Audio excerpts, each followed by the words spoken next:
सरिता बहुत ही मेहनती लड़की थी। वो दूसरों के घरों में काम-काज करती और इस तरह वो अपने ख़ानदान का पेट पालती थी।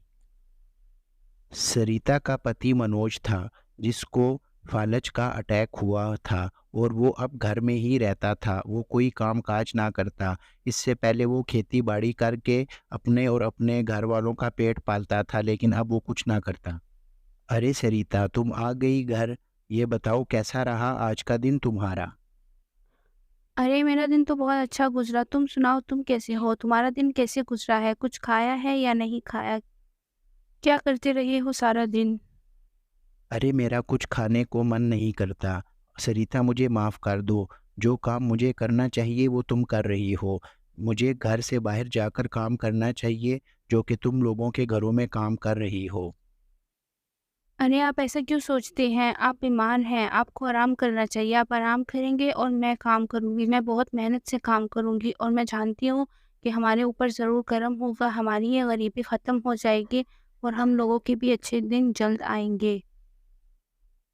यूँ सरिता रसोई में जाकर अपने लिए और मनोज के लिए खाना बनाने लगती है, क्योंकि उसको बहुत भूख लगी होती है और पूरा दिन की थकी हुई आई होती है। यूँ सरिता अगले दिन ही काम पे जाने लगती है। सरिता अगले दिन ही सुबह-सुबह उठकर लोगों के घरों में काम करने जाती है। यूँ वो पूरा दिन मेहनत करके शाम को अग थक हार के घर वापस आती है काम करके। सरिता शहर में एक बहुत बड़े घर में काम करती है। उसका मालिक का नाम जिमी होता है और बहुत अच्छा आदमी होता है। अरे सरिता, तुम आ गई, कैसी हो तुम? ये बताओ कि मनोज का क्या हाल है आजकल? जी साहब जी, वो बिल्कुल ठीक है। आप सुनाएँ कि आप कैसे हैं? अरे मैं बिल्कुल ठीक हूँ। मैंने इस वीकेंड पे अपने दोस्तों के लिए एक पार्टी रखी है। तुम ऐसा करना कि तुम जल्दी आ जाना। मैंने खाना बाहर से ऑर्डर किया हुआ है। तुम आके सिर्फ़ मेहमानों को देख लेना और घर की साफ-सुथराई देख लेना, ठीक है? तुमने जल्दी आना है उस दिन। ठीक है साहब जी, आप खाना बेशक बाहर से ऑर्डर कर लें, मैं वापस आकर सब साफ-सफाई कर लूँगी, जो भी गंद होगा मैं उसको बिल्कुल साफ कर दूँगी। यूँ जिमी फ़ोन कर के अपने सारे दोस्तों को इनवाइट करना शुरू कर देता है कि इस वीकेंड पे उसके घर में पार्टी है, तो सब ने आना है और वो यूँ सबको इनवाइट करता है। यूँ सरिता भी साफ-सुथराई का काम शुरू कर देती है, क्योंकि आज वो बहुत लेट हुई होती है, इसलिए वो जल्दी-जल्दी काम कर रही होती है। उस दिन सरिता जल्दी-जल्दी घर जा रही होती है, क्योंकि वो पहले ही लेट हो चुकी होती है और अगले दिन उसके बॉस के घर पे पार्टी भी होती है। इसलिए वो कहती है कि अगले दिन जल्दी जाना है, तो आज जल्दी घर पहुँच जाए ताकि आराम कर सके। अगले दिन सरिता जल्दी ही अपने मालिक के यहाँ पहुँच जाती है, क्योंकि आज पार्टी होती है। मेहमान भी आना शुरू हो चुके होते हैं, इसलिए वो बहुत जल्दी में होती है। यूँ जिमी ने जिन मेहमानों को बुलाया होता है वीकेंड पे पार्टी पे, वो सब आना शुरू हो जाते हैं और वो सभी घर आ चुके होते हैं। अरे सरिता, एक गज़ब हो गया। मैं बहुत ज़्यादा परेशान हूँ, समझ नहीं आ रही क्या करूँ? अरे साहब जी, क्या हो गया है? सब खैरियत तो है ना? मुझे बताइए क्या समस्या है? अरे सरिता, मैंने तो खाना ऑर्डर कर दिया था। वो खाना तो पहुंच चुका है, लेकिन एक और समस्या आ गई है। उस खाने के साथ मैंने चाट भी ऑर्डर की थी। अब समझ नहीं आ रही कि वो चाट वाला तो नहीं आया, अब क्या करूं? अरे साहब जी, ये तो कोई मसला ही नहीं है, मैं बहुत अच्छी और मसालेदार चाट बना लेती हूँ। आप ऐसा कीजिए कि मुझे सामान ला दीजिए, मैं अभी जाकर किचन में चाट बना देती हूँ। ऐसी चाट तो कभी किसी ने खाई ही नहीं होगी जैसी कि मैं बनाती हूँ। अरे क्या वाक़ई में तुम चाट बना लोगी? तुम्हें नहीं पता कि तुमने मेरी कितनी बड़ी समस्या हल कर दी है। मैं तुम्हारे लिए अभी ही सामान ला देता हूँ।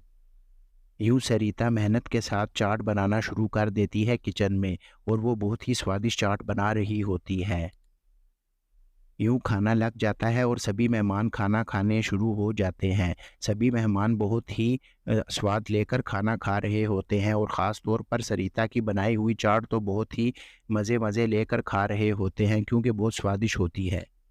अरे जिम्मी, तुम्हारा बहुत-बहुत धन्यवाद कि तुमने हमें इतनी अच्छी पार्टी दी। खाना तो बहुत ही मज़े का था और ख़ास तौर पर चाट तो बहुत ही स्वादिष्ट थी। कहाँ से मँगवाई थी तुमने चाट? अरे यार, ये चाट तो मैंने घर में ही बनवाई थी। दरअसल मैंने चाट का ऑर्डर बाहर से दिया था, लेकिन वो पहुंची नहीं, तो ये चाट मेरे काम वाली ने ही बनाई थी। अरे यकीनन तुम मजाक कर रहे हो। इतनी अच्छी चाट भला घर में कैसे बन सकती है? अगर ये घर में बनी है तो बहुत ही स्वादिष्ट चाट बनाई थी। अरे नहीं, नहीं, ये मेरी काम वाली ने ही ये चाट बनाई थी। मैंने उसको कहा था कि ये चाट बना दे घर में, तो उसी ने ये चाट बनाई थी। अरे! ये तो बहुत ही स्वादिष्ट चाट थी, बहुत आनंद आया खा के। मैं तो फिर भी आऊँगा तुम्हारे घर ये चाट खाने, मुझे दोबारा लाज़मी इनवाइट करना। हाँ, हाँ, ठीक है, क्यों नहीं, तुम्हारा अपना घर है, जब चाहे आ जाओ यहाँ पर। अरे सरिता, तुम्हारा बहुत-बहुत शुक्रिया कि तुमने इतनी स्वादिष्ट चाट बनाई। बहुत मज़ा आया लोगों को खा के, काफ़ी आनंद आया है चाट खाकर। तुम इतनी अच्छी चाट बनाती हो, मुझे तो बिल्कुल अंदाज़ा नहीं था। बस साहब जी, मैंने बचपन में अपनी माँ से ये चाट सीखी थी तो मैं वही बना लेती हूँ। अगर तुम इतनी अच्छी चाट और स्वादिष्ट चाट बना लेती हो तो तुम इसका व्यापार क्यों नहीं करती? तुम अपना टैलेंट क्यों ज़ाया कर रही हो यहाँ-वहाँ लोगों के घरों में काम करके? तुम्हें तो इसका व्यापार करना चाहिए, तुम्हें बहुत फ़ायदा होगा। अरे साहब जी, व्यापार के लिए तो बहुत पैसे चाहिए होता है, हम लोगों के पास इतना पैसा कहाँ है? अरे उसकी चिंता तुम मत करो, मैं तुम्हें पैसे दूँगा व्यापार शुरू करने के लिए। तुम कहीं पर भी एक अच्छा-सा ठेला लगा लो चाट का, तुम देखना फिर तुम्हारी चाट खाने कितने-कितने दूर से लोग आते हैं। मुझे तुम पे यकीन है। अरे साहब जी, चाट का ठेला तो मैं लगा लूँ, लेकिन मैं ये सब करूँगी कैसे? मुझे तो ये बहुत मुश्किल लग रहा है और मेरे साथ कोई है भी नहीं जो मेरी मदद करे। मैं अकेले कैसे करूँगी? मेरी हिम्मत ही नहीं पड़ रही ये व्यापार शुरू करने की। अरे तुम ये काम कर लोगी, तुम मेरा यकीन करो, बस तुम थोड़ी-सी हिम्मत करो, कुछ भी नहीं होता, सब कुछ ठीक हो जाएगा। शुरू करना मुश्किल है, जब शुरू कर लोगी और फिर जब पैसे कमाने लगोगी तो आसान हो जाएगा। ठीक है, अगर आप कहते हैं तो मैं ये व्यापार शुरू कर देती हूँ, फिर आगे देखते हैं कि क्या होता है।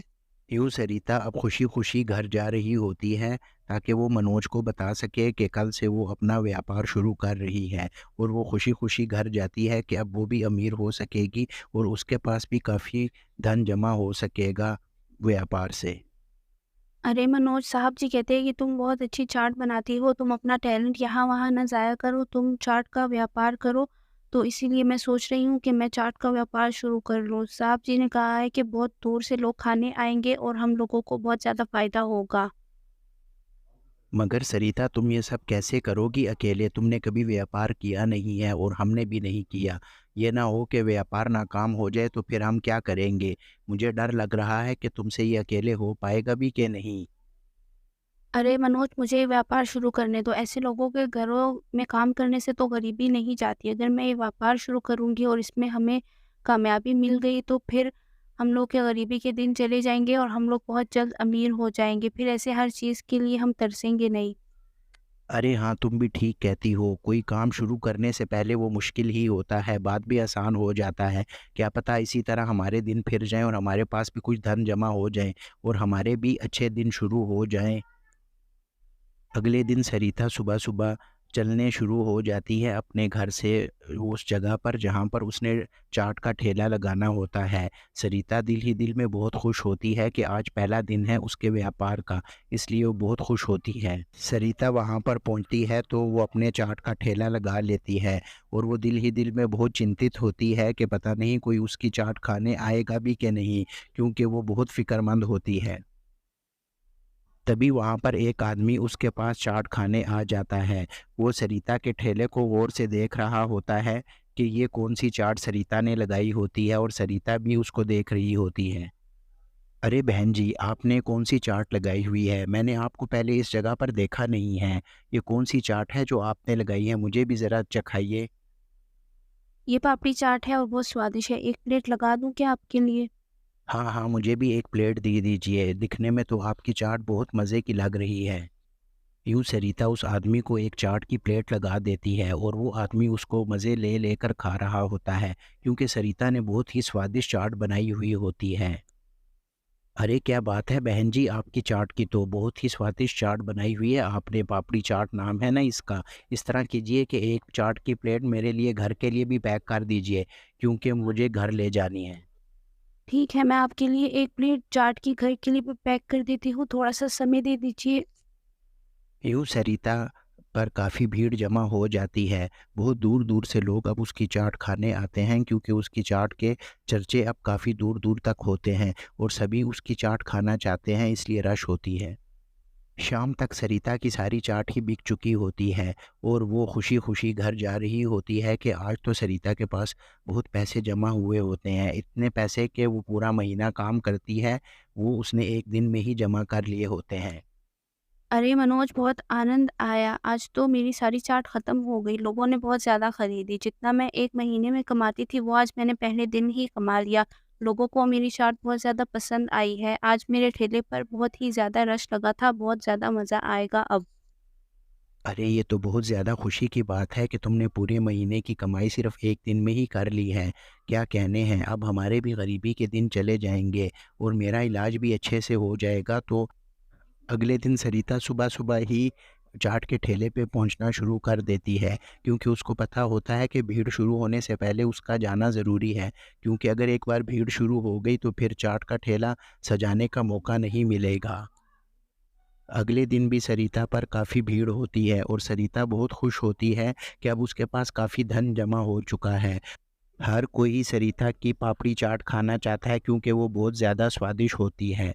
और दोस्तों, अब सरिता के पास काफ़ी धन जमा हो चुका होता है, तो उसने शहर में होटल खोल लिया होता है। तो दोस्तों, आपको आज की स्टोरी कैसी लगी हमें कमेंट सेक्शन में लाज़मी बताइएगा। हमारे चैनल को सब्सक्राइब कीजिए और बेल आइकन को ज़रूर प्रेस कीजिए, ताकि हमारे हर आने वाली वीडियो का नोटिफिकेशन आपको टाइम पे मिल सके। तो दोस्तों, चलिए मिलते हैं फिर किसी नेक्स्ट स्टोरी में।